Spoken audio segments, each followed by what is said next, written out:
porque allí nos atiende el doctor Rafael Lozano. Es el director de Sistemas de Salud en el Instituto de Métricas y Evaluación de la Salud en la Universidad de Washington. Doctor Lozano, gracias por atender esta llamada de la W. Muy buenos días.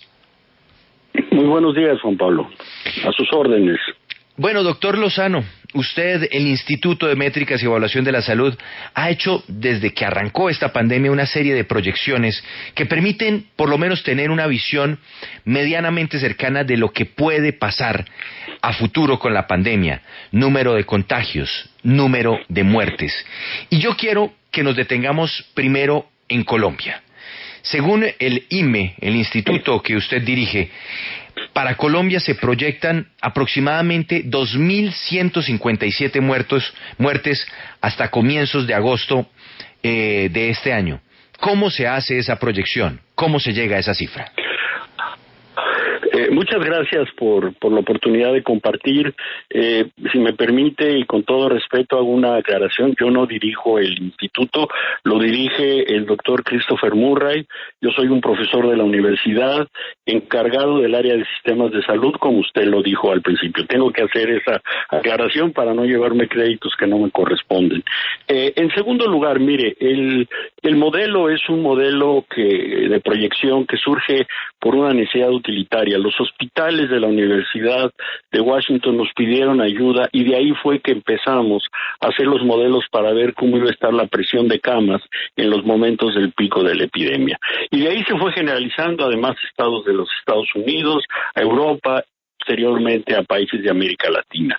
¿Qué es lo que tomamos en cuenta? Partimos de las políticas de disminución o de distanciamiento, porque es lo que más puede ayudar en la mitigación de la epidemia. Colombia es un ejemplo a seguir en el mundo. La epidemia empieza el marzo 10, y el 16, 6 días después, ya tenían medidas de contención.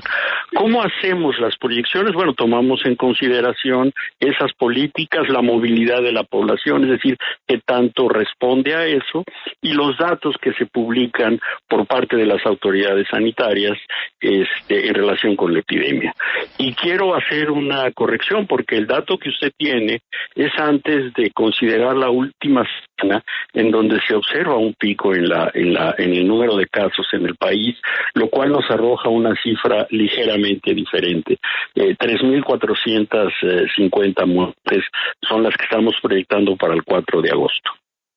Doctor, con base en esos datos recopilados, ¿usted puede decirnos en qué países durará más el virus y cuáles serán los que superen más rápido esta pandemia?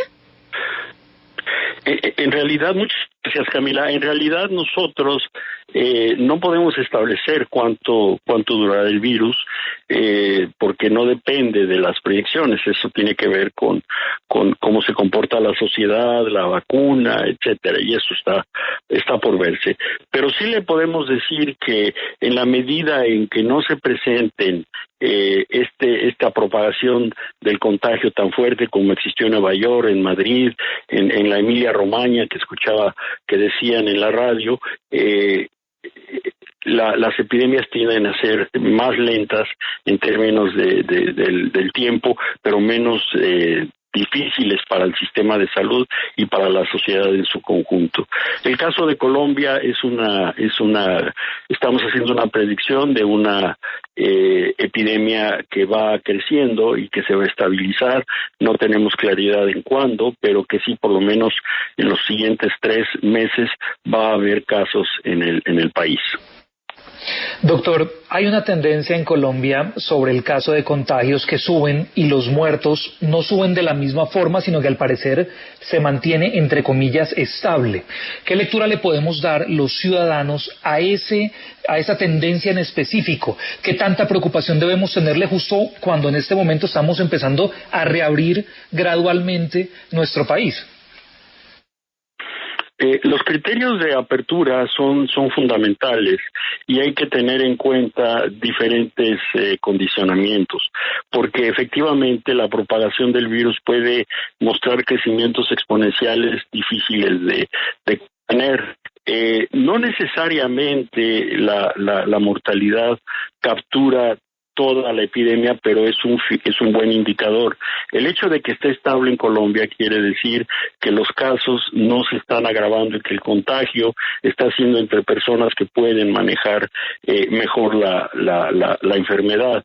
Pero sí le puedo decir que lo que no podemos es relajar la mitigación, el distanciamiento, y mucho menos hacer decisiones individuales de riesgo cuando tienen que ser decisiones colectivas. Doctor, entiendo que este estudio es el que, por ejemplo, es la referencia principal en Estados Unidos y varía permanentemente por lo que usted señala, las condiciones cambian.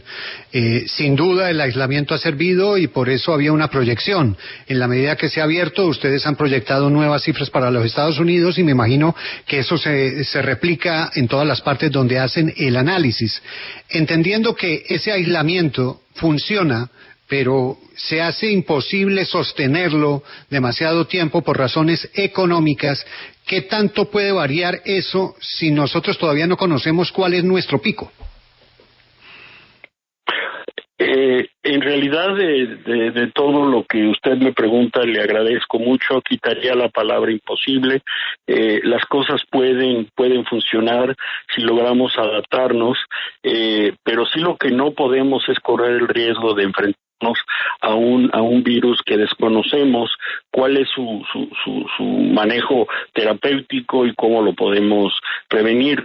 Tenemos el modelo de mitigación, de distanciamiento que ha funcionado en todo el mundo. Tenemos que acelerar nuestras detecciones y el aislamiento de las personas infectadas y hacer un seguimiento de los contactos, y por supuesto tenemos que tomar una decisión en qué momento se considera seguro para que la población pueda salir pues a lo que sería un regreso, pero esto no es una cosa que suceda de la noche a la mañana. Hay que disminuir el número de muertes, por lo menos no muertes durante 14 días, hay que tener una tasa de contagio muy baja para entonces sí decir, bueno, estamos dándole oportunidad a los sistemas inmunológicos de seres humanos a defenderse del virus.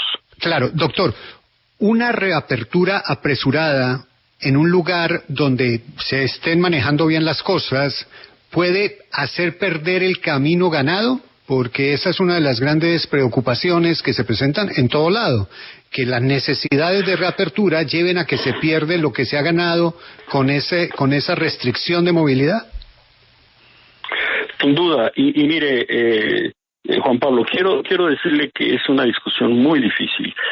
Cuando nosotros propusimos el que se aplicara la mitigación, que es una metodología muy antigua, teníamos tanta incertidumbre que la aceptamos y nos fuimos a nuestras casas. Seguimos con ciertos niveles de incertidumbre, pero ya estamos con un nivel de intolerancia a ciertos argumentos que queremos rápidamente salir.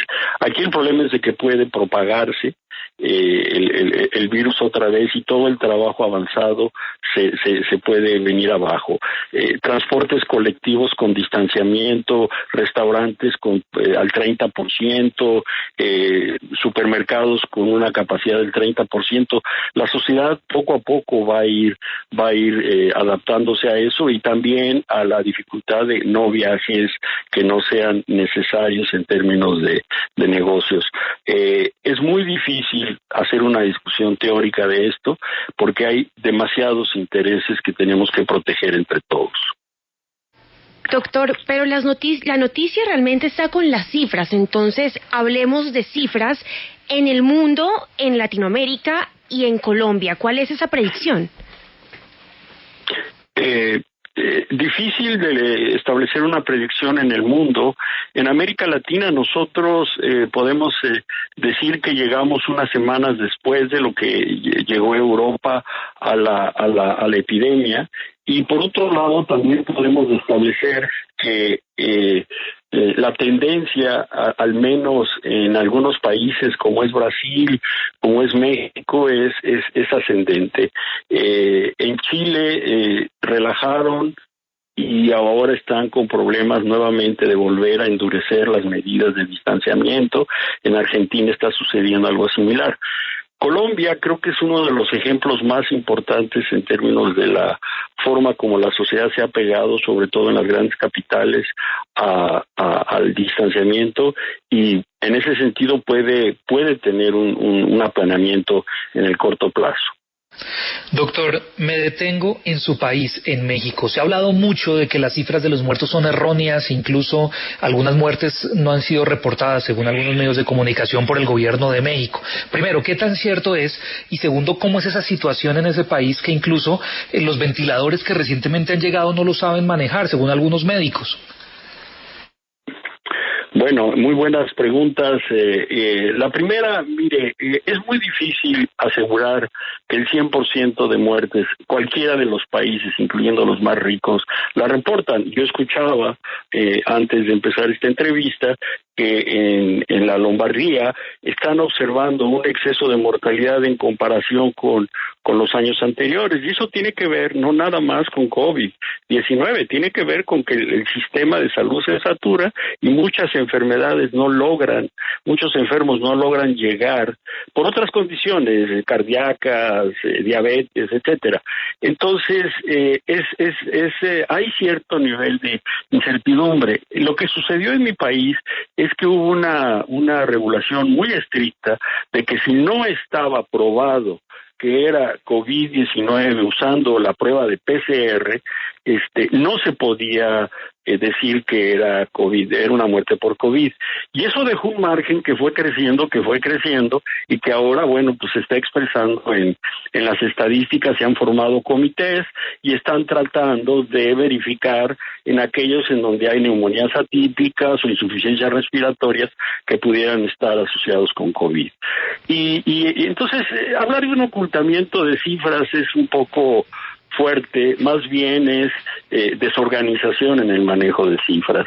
Y su segunda pregunta, como me apasioné, se me escapó. ¿Me la puede repetir? Sí, claro. La segunda pregunta es sobre los ventiladores, que han dicho algunos médicos, algunos doctores, que los ventiladores no los saben manejar las personas que lo tienen en este momento. Son unos ventiladores incluso importados de Estados Unidos. Sí, mire, yo creo que, insisto, no es un asunto de México. El hecho de que haya franqueza con los medios me parece muy bien, pero si algo pone en crisis el COVID-19 es a los sistemas de salud. Y los sistemas de salud se componen de hospitales, de salas de terapia intensiva, pero sobre todo de recursos humanos capacitados en atender a personas en esta situación. Son recursos muy especializados que necesitan entrenamiento y que no necesariamente cualquiera que hizo la carrera de medicina puede hacer esa invasión de poner un ventilador en un momento de urgencia. Doctor Rafael Lozano, director de Sistemas de Salud en el Instituto de Métricas y Evaluación de la Salud de la Universidad de Washington. Gracias por estar con nosotros en la W. Le mando un abrazo a usted y a su auditorio, y a Camila también. Hasta luego.